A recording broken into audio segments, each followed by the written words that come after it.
Assalamualaikum warahmatullahi wabarakatuh.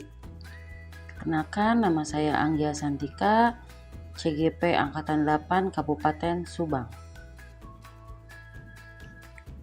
Saya akan memaparkan demonstrasi kontekstual pendidikan yang berpihak pada murid.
Setiap anak memiliki potensi yang berbeda-beda dan memiliki bakat dan minat sendiri-sendiri.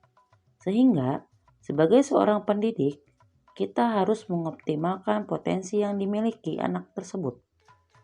Hal ini sesuai dengan filosofi pemikiran Ki Hajar Dewantara, yaitu pendidikan yang berpihak kepada murid.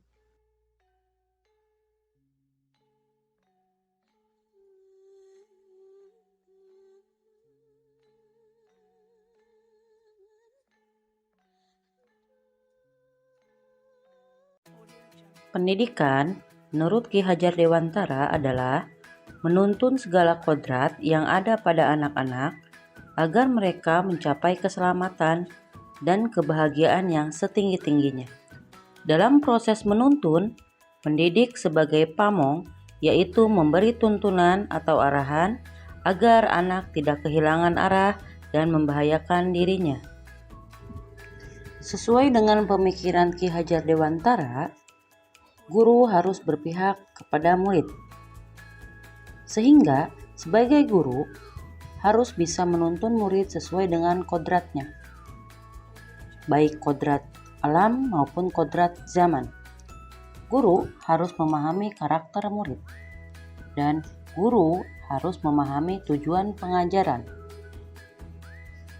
Hal ini agar terwujudnya murid memiliki kemampuan di bidang pengetahuan atau intelektual. Murid juga memiliki budi pekerti yang luhur. Masih ingatkah semboyan yang digaungkan Bapak Ki Hajar Dewantara tentang peran guru sebagai pendidik? Yang pertama, Ingarso Sung Tulodo, yang artinya guru harus bisa memberi contoh dan panutan kepada anak didiknya. Yang kedua, Ing Madia Mangun Korso, guru harus bisa membangkitkan semangat dalam diri murid untuk terus belajar dan melakukan inovasi. Yang ketiga, Ing Ngarsa Sung Tulodo, guru harus bisa memberi dorongan, motivasi, arahan kepada anak didiknya. Nah, dengan memahami makna ketiga semboyan tersebut, diharapkan guru mampu memberikan pendidikan yang berpihak kepada murid dengan cara berikan kemerdekaan dalam belajar, berpikir kreatif dan inovatif, sesuaikan perkembangan zaman dengan memanfaatkan teknologi.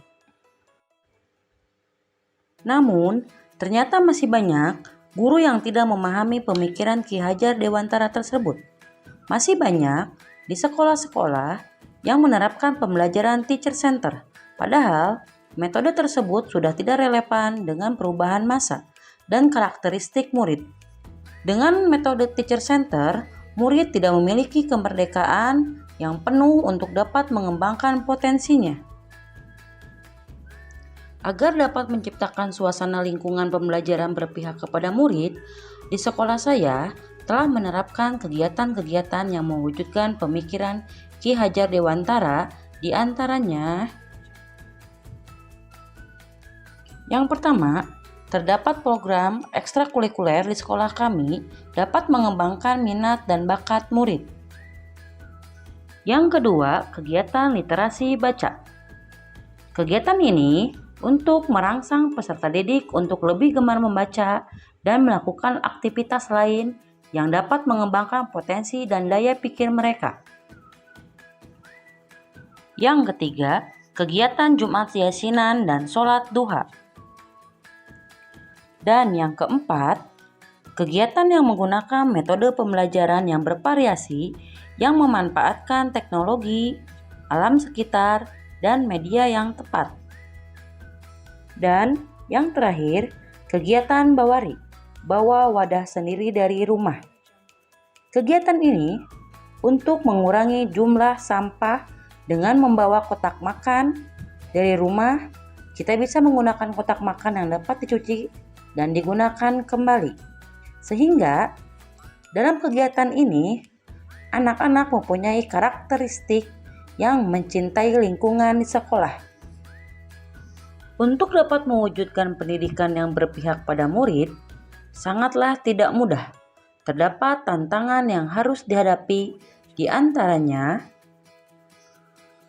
masih rendahnya minat dan motivasi murid dalam mengikuti program-program yang telah disediakan oleh sekolah.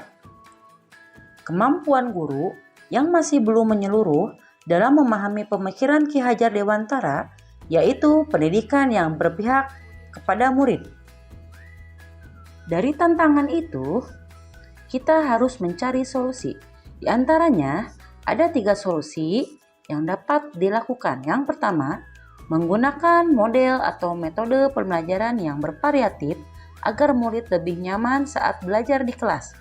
Yang kedua, guru mengikuti berbagai pelatihan atau seminar untuk mengembangkan keterampilan dan menguatkan pemahaman tentang pendidikan yang berpihak pada murid. Yang ketiga, guru tidak boleh bosan dalam memberikan contoh teladan yang baik kepada murid. Akhir kata, jadilah guru yang selalu menuntun, memberikan teladan, dan memberikan pembelajaran yang berpihak pada murid. Terima kasih telah menonton video saya. Wassalamualaikum warahmatullahi wabarakatuh. Salam guru penggerak.